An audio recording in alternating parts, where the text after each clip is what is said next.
Les doy la bienvenida a cómo tus emociones reescriben tu biología. Hoy les voy a hablar sobre la epigenética emocional.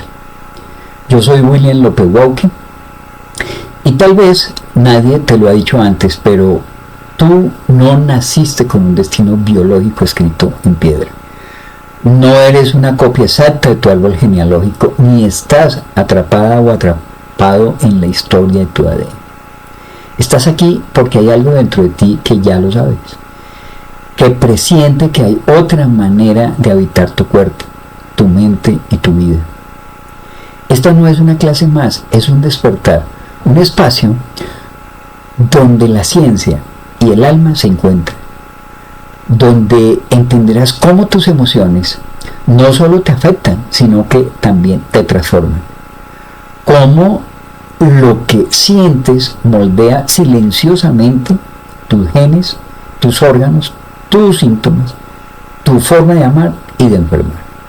Y si alguna vez te sentiste desconectada o desconectado de tu cuerpo, y si te preguntaste por qué repites patrones físicos o emocionales sin razón aparente, esta masterclass es tu mapa. Y tú eres el alquimista que puede leer. Los invito a que se queden hasta el final, porque no solo vas a aprender, vas a recordar. Recordar que puedes sanar.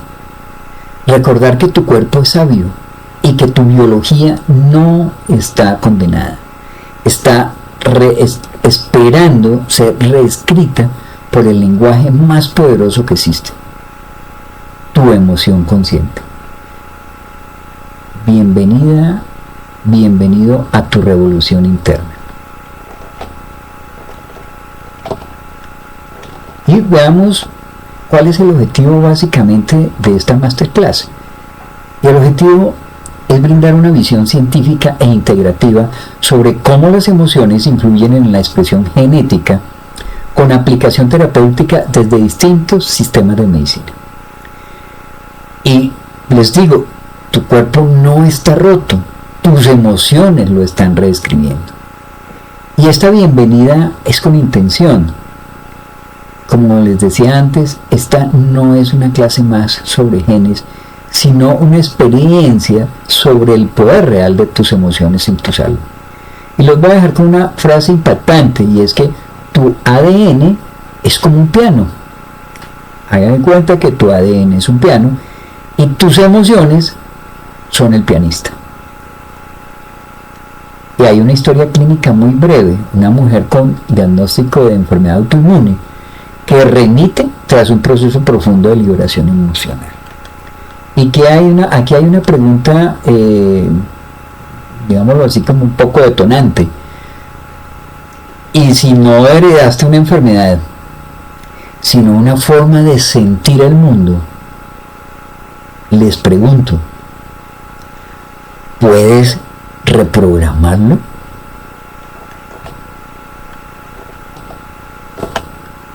Pues hablemos de la epigenética en palabras simples. En sí, la epigenética es semejante o igual a la ciencia de los interruptores que activan o silencian genes. Pero aquí nos hacemos la pregunta, ¿qué es la epigenética emocional? Y esa epigenética emocional es la ciencia que explica cómo tus emociones y experiencias pueden activar o desactivar genes sin cambiar tu ADN, influyendo en tu salud física y mental. Pero veámoslo desde el punto de vista científico, un poco más científico, y decimos aquí que los niveles de reactividad emocional a eventos estresantes y placenteros en la vida diaria nos reflejan la capacidad de un individuo para autorregular los estados de ánimo y para hacer frente a los desafíos ambientales. Se ha propuesto que niveles más altos de reactividad emocional al estrés de la vida diaria subyacen a la sintomatología en la psicosis no afectiva, en el trastorno bipolar, en el trastorno depresivo mayor y en individuos con riesgo familiar de psicosis. Veamos que un creciente cuerpo de evidencia de estudios humanos y animales sugiere que la capacidad de regular las emociones está influenciada por la predisposición genética, las exposiciones ambientales a lo largo de la vida, así como los rasgos de personalidad y los estilos de afrontamiento. Si bien, digamos, la base biológica de regulación de las emociones y la variabilidad interindividual en la respuesta al estrés sigue siendo sin comprenderse por completo, un flujo de investigaciones recientes ha demostrado que la regulación epigenética de la expresión génica puede mediar la plasticidad dependiente de la experiencia, o sea, como cambios estructurales y funcionales en el cerebro en respuesta a exposiciones y experiencias ambientales. Y por lo tanto, puede desempeñar un papel crucial en la regulación del impacto de las exposiciones ambientales en el funcionamiento psicológico y biológico del individuo. Aquí entramos a hablar de la metilación del ADN, de ese ácido desoxirribonucleico. Es decir, esa metilación es la adición química de grupos metilo a los nucleótidos, o sea, es un mecanismo epigenético clave que influye en la expresión génica. La transferencia real de grupos metilo al ADN, o sea, a ese ácido desoxirribonucleico.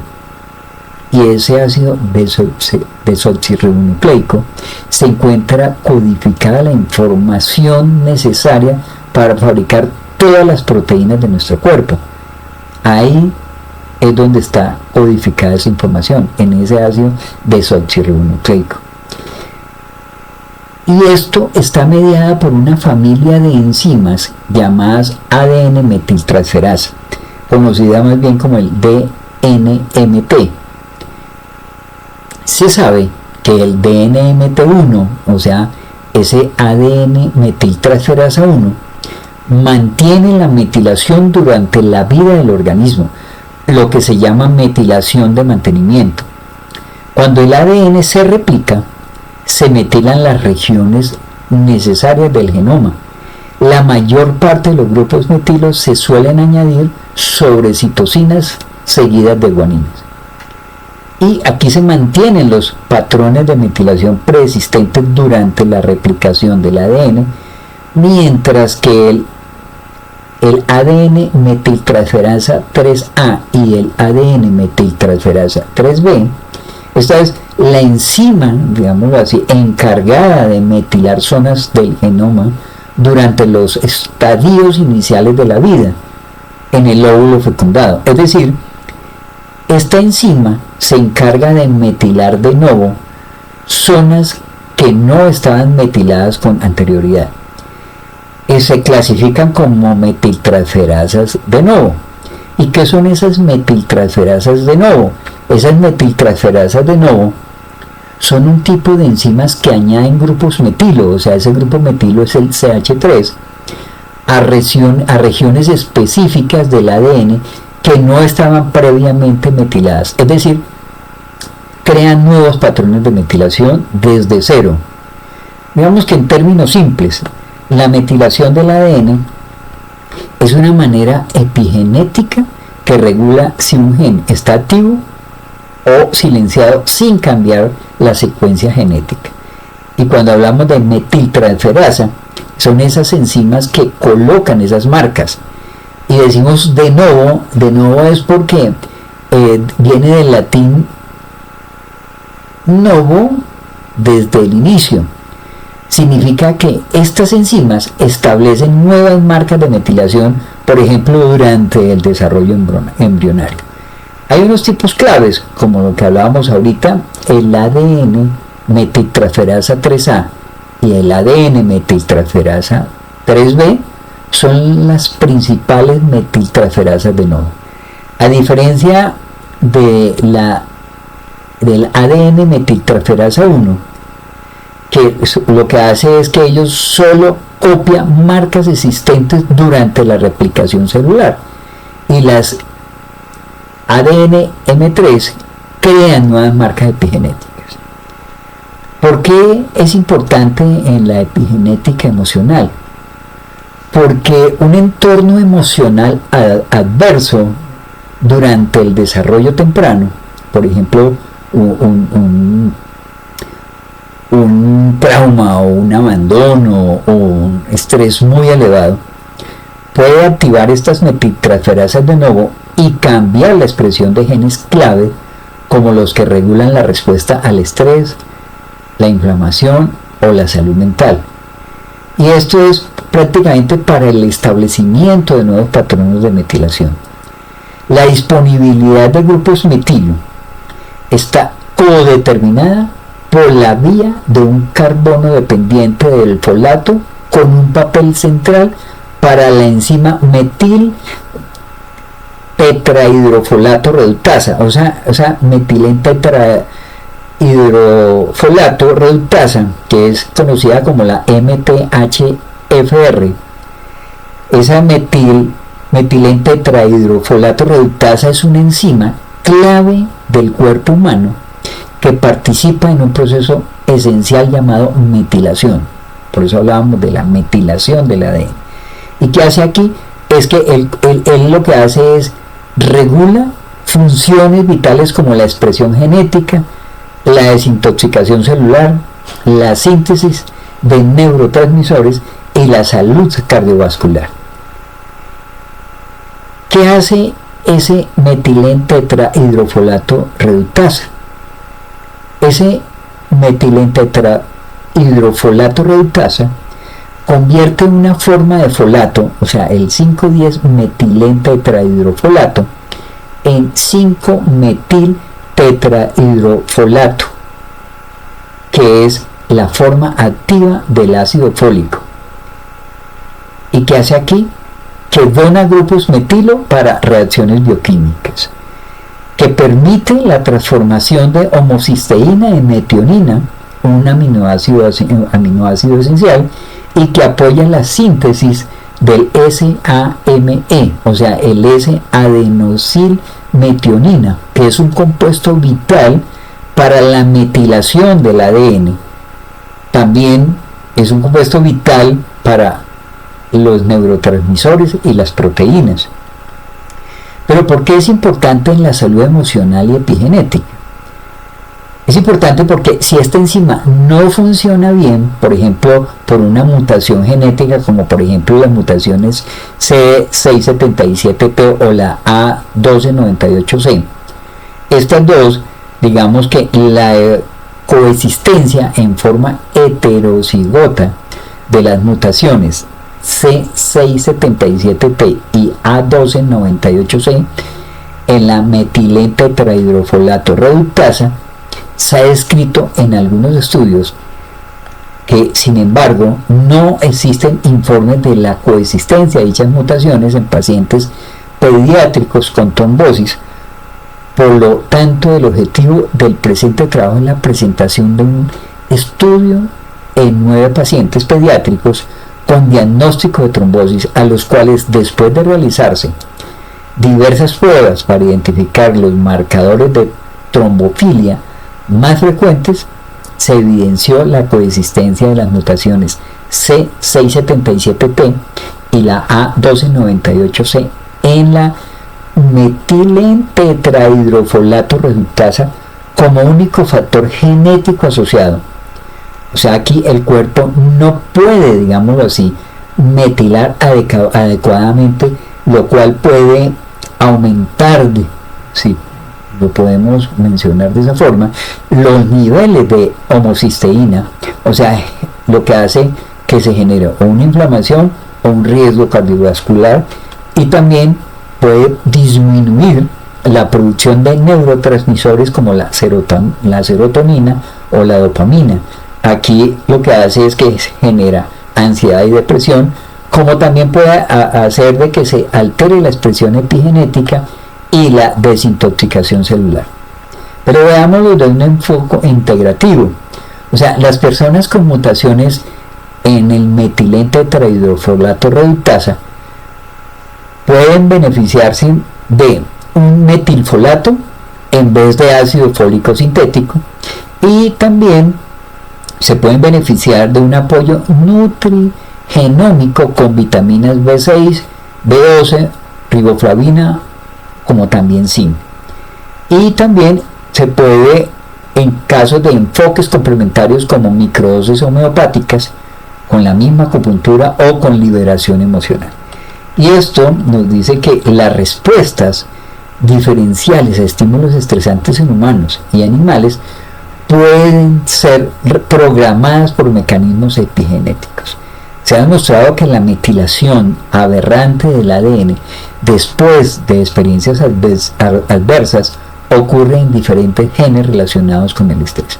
Por ejemplo, se ha reportado una reducción sostenida en la expresión del receptor de glucocorticoides, o sea, conocido como el GR, del hipocampo, acompañada de hipermetilación del ADN del promotor del gen GR, o sea, del promotor del gen glucocorticoides, tanto en humanos como en animales que fueron expuestos prenatalmente o postnatalmente a diferentes tipos de estresores como la separación materna, por ejemplo, y el maltrato infantil. Mira lo importante que es esta parte.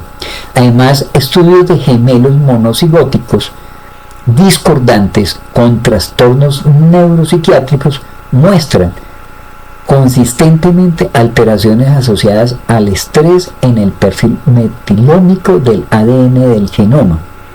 También se ha demostrado que los procesos de metilación relacionados con el DNMT, o sea, el ADN metiltransferasa, tienen un papel crucial en la neurogénesis adulta que puede mediar la plasticidad dependiente de la experiencia.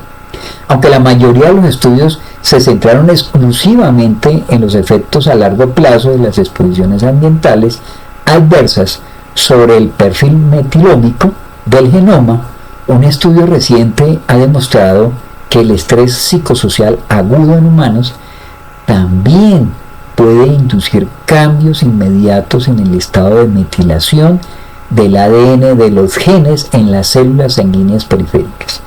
Sin embargo, a pesar del creciente interés en los genes implicados en la metilación del ADN y el papel de la maquinaria epigenética en la salud mental y los trastornos mentales, solo un número limitado de estudios epidemiológicos han examinado los vínculos entre las variaciones genéticas en los genes implicados en la metilación del ADN y los fenotipos relevantes para la salud mental y psiquiátrica. Pues los hallazgos epidemiológicos sugieren que es más probable que la psicopatología exista como un continuo en lugar de una verdadera dicotomía de la enfermedad. Por otro lado, existe un grado sustancial de superposición en términos de riesgos genéticos y ambientales en pacientes, familiares de pacientes y poblaciones de no pacientes. Además, en algunos hallazgos recientes en un gran análisis de todo el genoma en diferentes trastornos psiquiátricos muestran que ciertos SNP, esos SNP son polimorfismos de un solo nucleótido. Esos ciertos SNP están asociados con una variedad de trastornos en lugar de ser específicos del trastorno. ¿Eso qué significa? Que ciertas variaciones genéticas de ese polimorfismo de un solo nucleótido no están asociados o asociadas únicamente con un solo trastorno psiquiátrico, sino que pueden aumentar el riesgo de desarrollar varios trastornos diferentes. Pero desglosémonos un poquito. Digamos que ese NP, ese polimorfismo de un solo nucleótido, es una variación común en una única base del ADN. Ejemplo, una persona puede tener una A en un lugar donde otra tiene una G.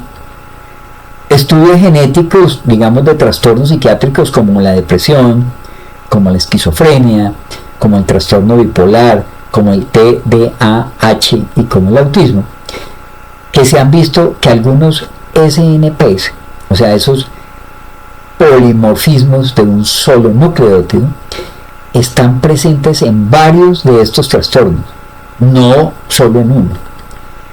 Pero, ¿qué significa esto? Que los trastornos psiquiátricos comparten parte de su base genética y no son tan específicos como se pensaba. Digamos que un mismo SNP, o sea, un mismo polimorfismo de un solo nucleótido puede, en algunos casos, afectar funciones cerebrales comunes como la plasticidad neuronal o el sistema dopaminérgico. También puede ser modulado por el entorno, como son las emociones, un trauma o también por la misma nutrición, de diferentes maneras, por supuesto, manifestando síntomas distintos en cada persona. Hay un ejemplo práctico, digamos que un SNP, o sea, un polimorfismo de un solo nucleótido, en el gen CACNA1C, o sea, esos CACNA1C son canales de calcio neuronales y se ha asociado con esquizofrenia, con trastorno bipolar, con depresión. Entonces, podemos decir que no es el gen el que determina el diagnóstico, sino cómo interactúa con el entorno, con la epigenética y con la historia emocional.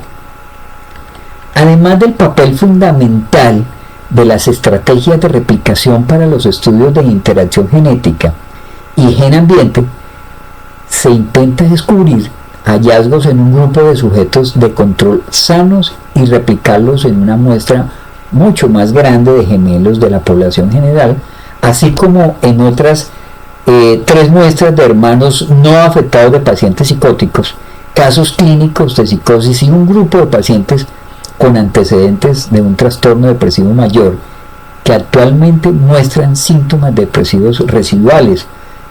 ¿Por qué? Porque el ADN no cambia, pero su expresión sí, y que los genes en sí es el hardware y la epigenética podemos decir que es el software, y que los estímulos epigenéticos, como son la nutrición y el entorno, y los pensamientos y las emociones,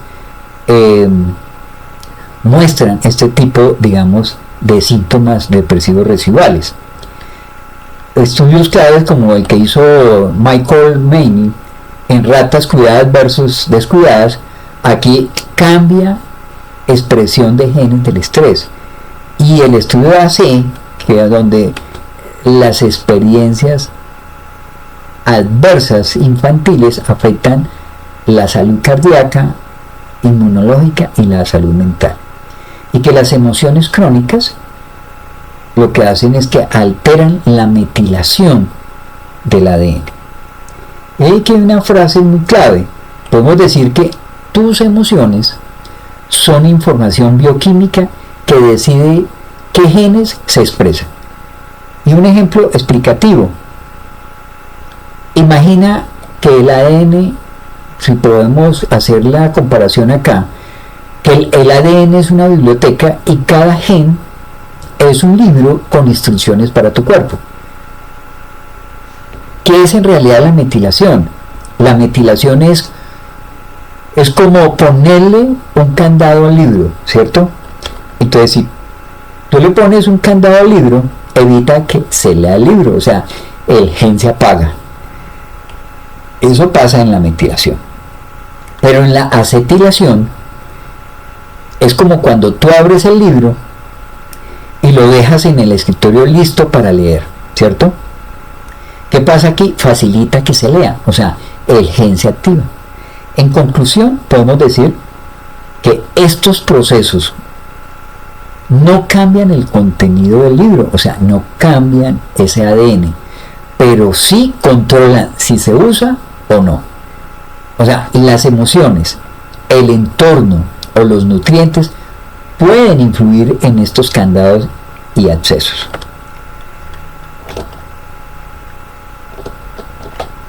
Y aquí hablamos de que tienes una explicación científica clara, actualizada y fácil de exponer, ¿cierto? De cómo las emociones actúan como señales bioquímicas que modifican la expresión génica con base en epigenética moderna, digámoslo así, que fue parte de lo que vimos hace un momento y lo que traté de explicarles. Aquí decimos que las emociones como señales bioquímicas que realmente modifican tus genes. Aquí las emociones digamos que no son solo experiencias subjetivas, son señales químicas reales. Digamos que cuando sentimos miedo, cuando sentimos amor, cuando sentimos ira o cuando estamos en calma, nuestro cuerpo produce neurotransmisores, produce hormonas y neuropéptidos específicos. O sea, estas moléculas viajan por el cuerpo y se unen a receptores celulares, activando rutas bioquímicas que modifican la expresión de los genes sin alterar el ADN. Para que esa parte nos quede claro. Aquí hay un ejemplo epigenético, y es que el estrés crónico genera altos niveles de cortisol, ¿verdad? Entonces, una hormona que activa proteínas que agregan grupos metilo, o sea, hacen metilación en ciertos genes. ¿Esto qué pasa acá? Esto puede apagar genes que regulan la inflamación o la reparación celular. En cambio, emociones como la gratitud o la compasión activan genes que fortalecen el sistema inmune y la neuroplasticidad. Y como resumen de esto, podemos decir que las emociones cambian tu bioquímica, y esa bioquímica puede encender o apagar genes según lo que vives. Varios neurotransmisores modifican la expresión génica a través de rutas de señalización intracelular que activan factores de transcripción y mecanismos epigenéticos como la acetilación o metilación del ADN. Y aquí tienen los principales, digamos, los neurotransmisores que modifican la expresión génica. Y en esos neurotransmisores, por ejemplo, tenemos la dopamina. La dopamina hace un efecto sobre la expresión génica. ¿En qué sentido? En que activa genes relacionados con recompensa, plasticidad neuronal y motivación. ¿Y la serotonina qué hace? La serotonina, su efecto sobre la expresión génica es que regula genes implicados en el estado de ánimo y sueño, y también en la neurogénesis. ¿Y qué decimos de los neurotransmisores como la noradrenalina? El efecto sobre la expresión génica de esa noradrenalina influye en genes relacionados con la alerta, con la memoria y con la respuesta al estrés. Y la acetilcolina lo que hace es que modula genes relacionados con la memoria, con la plasticidad sináptica y con el aprendizaje. Y el glutamato activa genes involucrados en plasticidad sináptica y neuroprotección. ¿Y el GABA qué hace? El GABA lo que hace es, su efecto sobre la expresión génica es que modula la expresión de genes que reducen, digámoslo así, la excitabilidad neuronal y la ansiedad. Y las endorfinas y los opioides, esas endorfinas y esos opioides activan, digamos, o suprimen genes relacionados con el dolor, el placer y el estrés. Y la oxitocina, ese efecto sobre la expresión génica de la oxitocina es que influye en genes del apego, del vínculo social y de la calma. Y el cortisol, ¿cómo influye en su expresión génica? El cortisol, aunque es una hormona, no un neurotransmisor, digamos, lo que hace es que modula directamente la expresión génica al unirse al receptor glucocorticoide nuclear. Entonces, aquí hablamos de mecanismos epigenéticos involucrados, digámoslo así. Y esos mecanismos epigenéticos involucrados son los que hacen activación de factores de transcripción, como por ejemplo el CREB. Y el CREB es una proteína que actúa como factor de transcripción. O sea, se une a ciertas secuencias del ácido desoxirribonucleico llamadas elementos de respuesta al adenosín-monofosfato cíclico. También está el NFKB y está el NFKB, o sea, el factor nuclear potenciador de las cadenas ligeras capa de las células betas activadas. Esto es un complejo proteico que controla la transcripción del ADN. El CFOS es una, digamos, es como un, es un proto-oncogen celular perteneciente a la familia de los factores de transcripción de genes de expresión rápida. La proteína CFOS presenta, digámoslo, un dominio de unión del ácido ribonucleico, desoxirribonucleico, de tipo cremallera de leucina, así como otro dominio de transactivación en el extremo C terminal. Hay modificación de histonas, o sea, hay una acetilación y una desacetilación. Y aquí hablamos del HDAC, las histonas de acetilasas o HDAC, que son un tipo de enzimas implicadas en la eliminación de los grupos acetilo de los residuos de lisina en las histonas.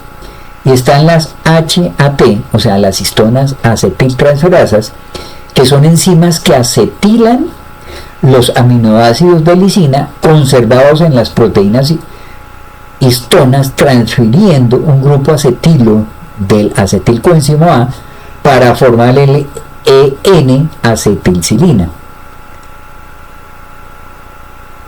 El ADN, digamos, está envuelto alrededor de las histonas, y al transferir un grupo acetilo a las histonas, los genes se pueden activar y desactivar. En general, digamos que la acetilación de histonas aumenta la expresión genética. Y hablemos de la metilación del ADN, o sea, silenciamiento o activación génica prolongada. Y esa regulación de la microRNAS, o sea, los microRNAS, o sea, los ácidos ribonucleicos, son pequeños, entre 19 y 25 nucleótidos, que regulan la expresión de los genes. ¿Y cómo hacen esto? Generalmente mediante la degradación del ácido ribonucleico mensajero o la regulación de la transcripción. La transcripción es el proceso en el que se obtiene una molécula de ARN, o sea, ácido ribonucleico mensajero, a partir de una de las cadenas del ADN o del ácido desoxirribonucleico, de modo que la información pasa del ADN, o sea, del ácido desoxirribonucleico al ácido ribonucleico. Por tanto, por ejemplo, si la transcripción se inhibe, no se sintetizan proteínas. Y también aquí pasa que modulan la estabilidad del ARN mensajero. Claro, vamos a explicar de una forma más clara, digamos, y sencilla, cómo los neurotransmisores modifican la expresión génica, con ejemplos paso a paso, o sea, digamos, las vías principales. Y aquí va una versión, podríamos decir que muy simplificada, cómo un neurotransmisor cambia la expresión de los genes. Digamos que el neurotransmisor se une a su receptor, o sea, en la membrana de la célula nerviosa, ¿cierto? Y esto activa una señal dentro de la célula, o sea, hay una cascada bioquímica. Y esa señal llega al núcleo donde están los genes. Y aquí se activan los factores de transcripción, como los que hablábamos ahorita, como el CREB, que es una proteína que actúa como un factor de transcripción y que se une a ciertas secuencias de ADN llamadas elementos de respuesta del AMPC, o sea, el adenosín monofosfato cíclico, que encienden o apagan genes. Y entonces la célula empieza, digámoslo así, a producir más o menos proteínas específicas según el gen activado. Y pues veamos unos ejemplos con vías explicadas paso a paso. Por ejemplo, tomemos el caso de la dopamina.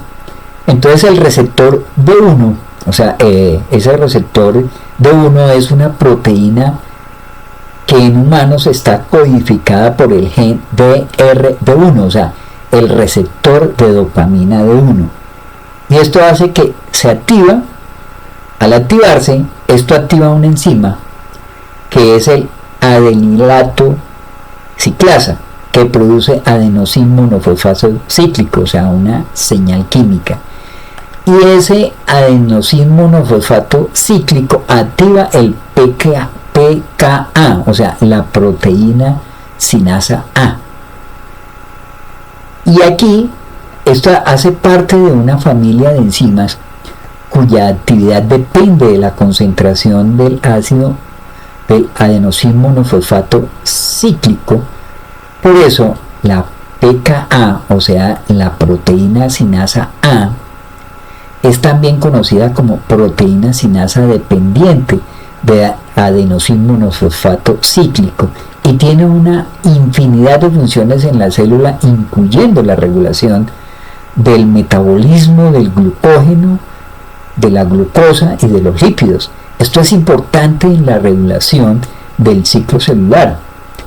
Cataliza, digámoslo así, la reacción de fosforilación de una proteína. O sea, toma la proteína más el ATP, o sea, el adenosín trifosfato, y aquí nos genera una fosfoproteína más un ADP, un adenosín difosfato. O sea, una proteína que modifica otras proteínas. Y la PKA, o sea, la proteína sinasa A, entra al núcleo y activa el CREB. O sea, ese CREB, vuelvo y le repito, para que nos quede claro, es una proteína que actúa como factor de transcripción. O sea, ella es la que se une a ciertas secuencias del ADN llamadas elementos de respuesta al adenosín monofosfato cíclico, que es como un interruptor que lo que hace es que activa genes como el BDNF, o sea, el factor neurotrófico derivado del cerebro, más conocido por sus siglas en inglés, como BDNF, Brain Derived Neurotrophic Factor. Es una proteína cuyo gen se encuentra en el cromosoma 11, que resulta ser la neurotrofina que tiene mayor expresión en el cerebro de los mamíferos, en especial en la corteza cerebral y en el hipocampo. Estas neurotrofinas tienen un papel muy importante durante el desarrollo del cerebro y continúan ejerciendo su acción en la plasticidad del sistema nervioso una vez éste ha alcanzado la madurez, en procesos como en el caso del aprendizaje, en el caso de la memoria y en el pensamiento. Estos son niveles inapropiados de esta sustancia, hace que se den enfermedades como una disfunción cognitiva y problemas del estado de ánimo. Aquí está lo del factor de crecimiento cerebral. Tenemos otro, el caso, digamos, de la serotonina, el 5-HT, o sea, la 5-hidroxitriptamina, o la 5-HT o serotonina, que es un neurotransmisor que se sintetiza a partir de la transformación del aminoácido triptófano. O sea, se une a un receptor como el 5-HT2A. Esto activa proteínas como la MAPK o el RERK. O sea, estos son las vías de las proteínas sinasas activadas por mitógenos, también llamadas vías de las MAP sinasas y vía MAPK, ERK o vía MAPK, de las siglas en inglés, que es una ruta, digámoslo así, de transducción de señales de células de eucariotas que se sitúan corriente abajo de los receptores tirosina sinasa, así como la mayoría de receptores parasitocina, o sea, vías de señalización. Y estas proteínas viajan, digámoslo así, al núcleo y activan genes que regulan el estado de ánimo o la neurogénesis. Pero tenemos otro ejemplo, como el caso de la noradrenalina, o sea, la adrenalina cerebral. Esta activa receptores beta-adrenérgicos. Estos producen adenosín monofosfato cíclico, igual que la dopamina, y ese adenosín monofosfato cíclico activa el PKA, o sea, la proteína quinasa A, que es parte de una familia de enzimas cuya actividad depende de la concentración de adenosín monofosfato cíclico. Por eso, la PKA, o sea, esa proteína quinasa, es también conocida como proteína sinasa dependiente del adenosín monofosfato cíclico y tiene una infinidad de funciones en la célula, incluyendo lo que hablábamos ahorita, la regulación del metabolismo del glucógeno, la glucosa y de los lípidos. Esto es importante en la regulación del ciclo celular, como les decíamos, y esto es lo que genera el catálisis, o sea, cataliza la reacción de fosforilación de una proteína que activa el CREB, o sea, esa proteína que actúa como factor de transcripción. Y nuevamente les comento, esta es la que se une a ciertas secuencias del ADN llamadas elementos de respuesta al adenosín monofosfato cíclico. Esa CRB, que es una proteína que actúa como un factor de transcripción, y es la que ayuda mucho a que se enciendan los genes que mejoran la memoria y la alerta. Pero también tenemos la acetilcolina. Esta se une a un receptor muscarínico y esto activa una ruta de el IP3, o sea, el inositol trifosfato. Esa ruta del inositol trifosfato consiste en la activación de un receptor específico que activa la proteína G y luego a la fosfolipasa C, o sea, la fosfodiesterasa, que eso es una enzima. Esta enzima toma el PIP2 y lo transforma en IP3 más el diacilglicerol, o sea, el BAG. El IP3 estimula el retículo endoplasmático para liberar calcio, el cual después se une a calmodulina y entre ambos activan a otras proteínas. O sea, ese IP3 formado es desfosforilado a IP2 y luego a IP1. Paralelamente el diacilglicerol, y esto se une a la membrana plasmática y activa a la PKC, o sea, a la proteína quinasa C y al diacilglicerol. Estos son moléculas mensajeras. Estas activan el PKC, o sea, la proteína quinasa C, que pueden modificar factores de transcripción y activar genes de memoria. También tenemos otro, el caso del glutamato. El glutamato, ¿qué hace? Activa receptores NMDA, o sea, los receptores NMDA o NMDAR, son receptores celulares, o sea, es el metil de aspartato, que son reductores celulares pertenecientes a un subgrupo, el GLUN de los receptores ionotrópicos, y un tipo de receptores de glutamato presentes en las sinapsis neuronales que participan, digámoslo, en la regulación del potencial excitatorio postsináptico y tiene un rol preponderante, ¿sí?, en la plasticidad neuronal en el aprendizaje y en la memoria. También está involucrado en la patogenia de enfermedades neurológicas, como en el caso de la epilepsia, como en el caso del accidente cerebrovascular, y también en enfermedades neurológicas degenerativas, tales como por ejemplo es el Parkinson, el Huntington y el Alzheimer, y psiquiátricas, como el caso de la esquizofrenia, que deja entrar calcio. Ahí en esos casos hace que se entre el calcio. Y el calcio activa proteínas como el CAMKII, o sea, el calcio, la calmodulina, proteína sinasa 2, digámoslo, es una serina, una treonina proteína sinasa, que es regulada por el complejo calcio-calmodulina. La CAMK2 está involucrada en varias vías de señalización celular y es mediadora importante en los procesos de aprendizaje y memoria.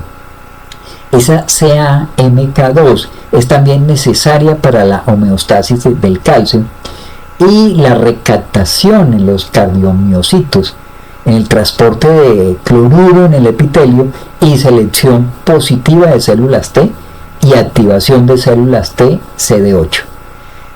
También en la desregulación del CAMK2 está vinculada con la enfermedad de Alzheimer, el síndrome de Angelman y en las arritmias. Estas entran al núcleo y activan genes importantes para la plasticidad sináptica, como el aprendizaje. ¿Qué activan al final estas rutas? El CRB, que es la proteína que actúa como factor de transcripción, que se une a ciertas secuencias del ADN llamadas elementos de respuesta del adenosín monofosfato cíclico, que es el factor más famoso, que activa genes como el BDNF, importante para la plasticidad y la reparación neuronal, y el CFOS y el NF, el KB y el ELK1, otros interruptores genéticos importantes. Pero pasemos aquí al tema del impacto, traumas emocionales y tu ADN, o sea, la conexión invisible, llamémoslo así. Que cuando vivimos traumas o emociones intensas, como por ejemplo el estrés constante o abuso en la infancia, el cuerpo graba esa experiencia en el ADN. ¿Y cómo lo hace? Lo hace a través de un proceso llamado metilación, que era lo que veíamos, por eso era tan importante hablarles de la metilación para poder entender esta parte, que ese proceso que llamamos metilación, que apaga o enciende genes como si fueran unos interruptores de luz, llamémoslo así. Y si estos interruptores se alteran mucho, pueden activarse en genes relacionados con ansiedad, con la depresión, inclusive con enfermedades autoinmunes o metabólicas años después. Es como si el trauma, digamos, dejara una huella epigenética que cambia cómo funciona tu cuerpo a largo plazo. Veamos ese mapa integrativo de sistemas y hablemos de la neurociencia. Candace Peirce, digamos, las emociones son, dice él que las emociones son péptidos que se comunican con cada célula.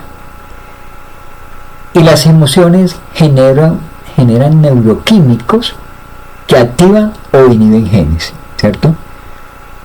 Desde el punto de vista de la biodescodificación, cada síntoma tiene un programa biológico que responde a un conflicto emocional no resuelto.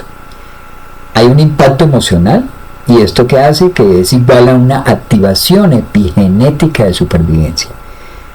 Y esa biodescodificación y reprogramación, donde hay conflictos emocionales que se traducen en síntomas como por ejemplo en el árbol genealógico emocional. Pero desde el punto de la medicina biorreguladora de sistemas, la medicina biorreguladora y la homeopatía, digámoslo, esas microdosis liberan bloqueos emocionales celulares, como por ejemplo en el caso del Gelsemium, que nos ayuda mucho para el tema del miedo, y la microdosis para resetear ejes neuroendocrinos y liberar campos emocionales, como por ejemplo el nervogel y el cerebrum compositum, ¿sí?, para recalibrar respuesta emocional. Y desde el punto de vista de la medicina tradicional china, esa medicina tradicional china y energía, cada órgano está vinculado a una emoción. Por ejemplo, el hígado está vinculado a la ira, que es una emoción que está estancada, genera un bloqueo en el meridiano, cada meridiano queda bloqueado y hace que el órgano se afecte y se genera un gen alterado. Eso es lo que pasa aquí viéndolo desde el punto de vista de la medicina china. Yo genero o tengo una emoción que está estancada, voy a bloquear el meridiano, afecto un órgano y se va a ver alterado un gen. Por ejemplo, la tristeza en el caso del pulmón o la ira en el caso del hígado, como patrones epigenéticos. Y en la medicina funcional hay una disbiosis intestinal y el estrés crónico que afectan genes de inflamación y detoxificación. Entonces, hay una emoción retenida más una microbiota, digámoslo así, alterada, lo que hace es que genera un combo epigenético tóxico. Y en la física cuántica, cuando hablamos de la física cuántica, hablamos del observador, o sea, la conciencia que modifica la materia. O sea que las emociones modifican los campos de información que rodean el ADN. Y en la biofísica, ese ADN responde a frecuencias sonoras, a frecuencias emocionales y electromagnéticas.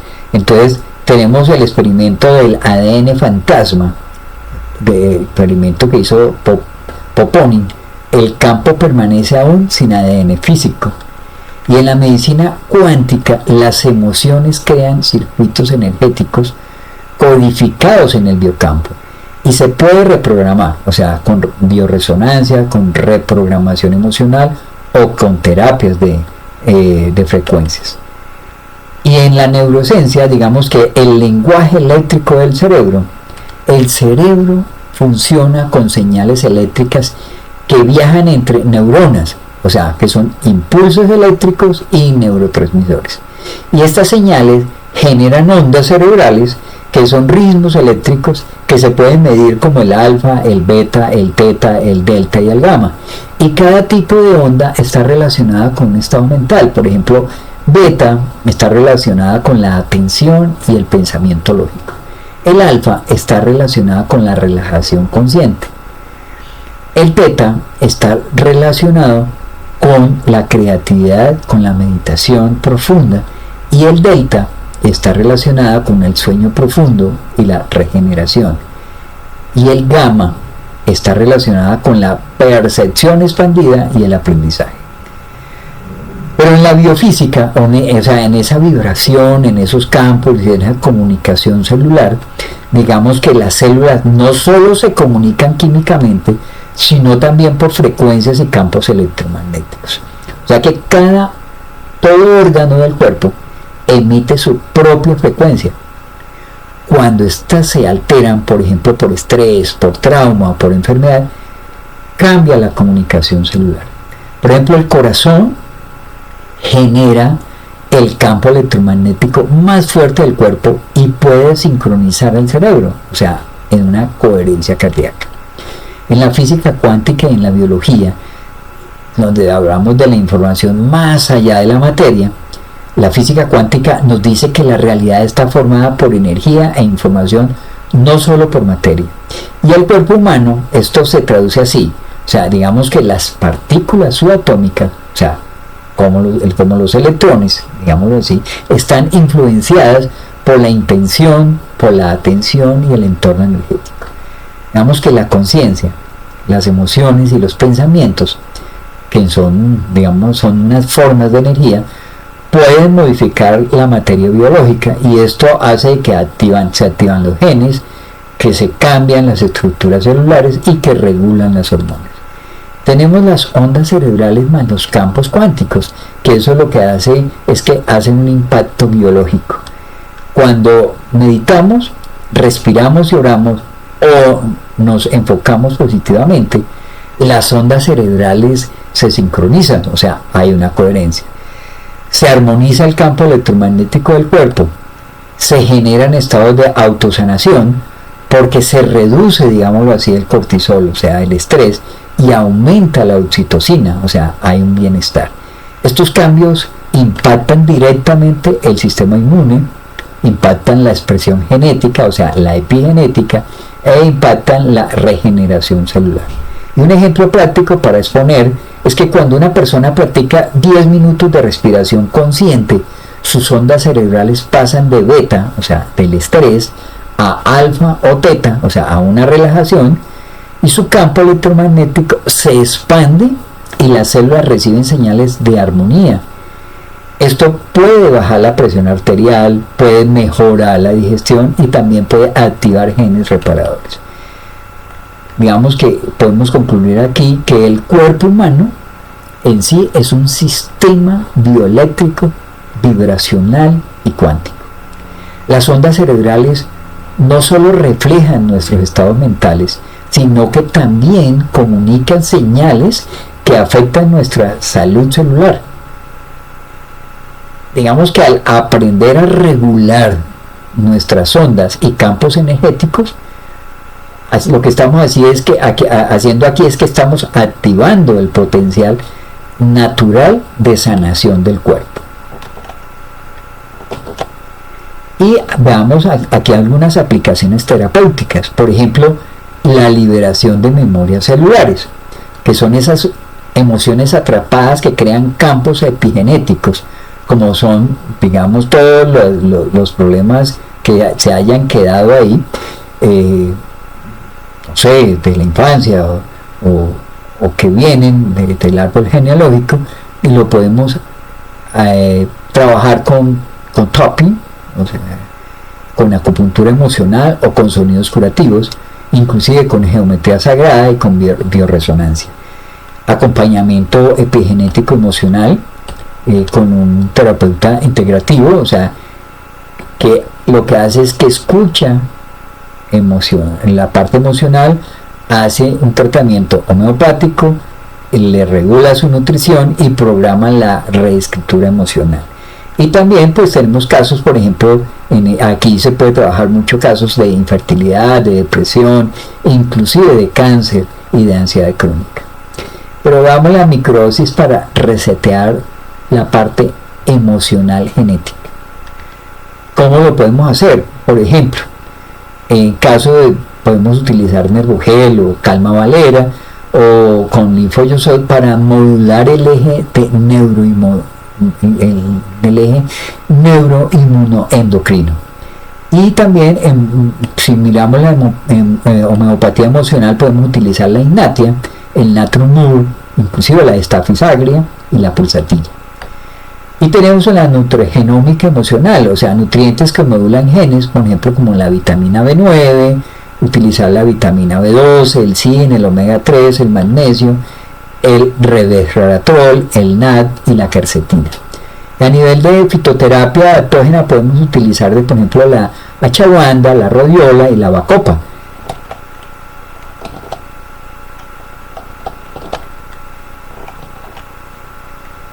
Y aquí, digamos que como prácticas para activar su poder personal y como hacer un autocontrol, podemos hacer una respiración consciente, o sea, conectar con el presente y calmar tu sistema nervioso.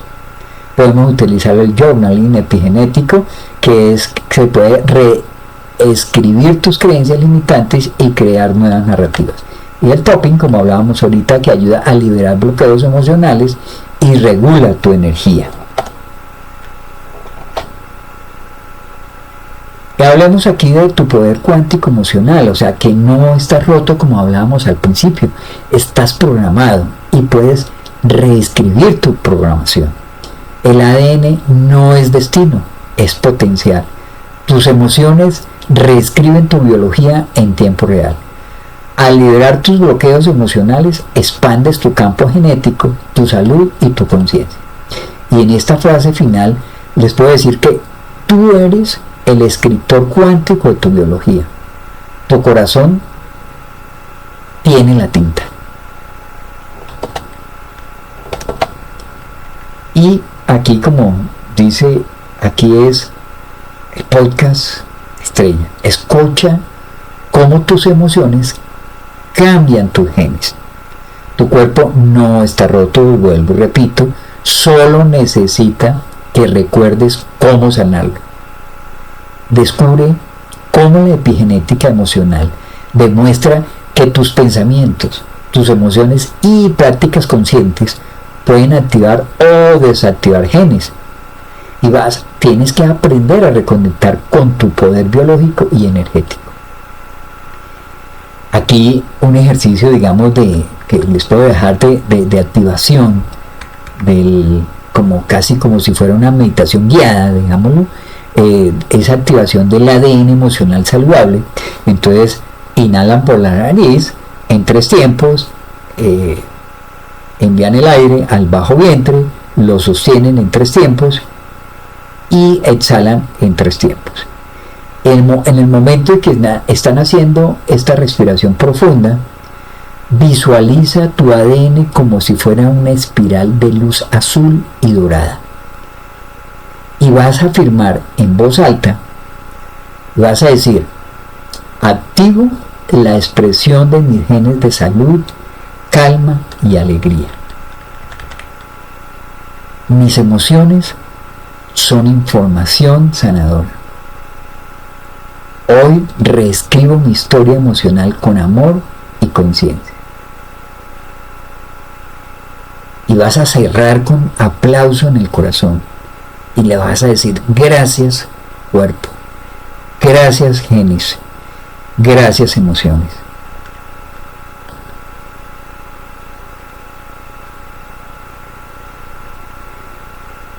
Y tú mismo te vas a hacer un test y te vas a preguntar si tu emoción está activando genes de salud o enfermedad. Y ojalá que en tu cuaderno, por 7 días, puedas reescribir tu biología emocional.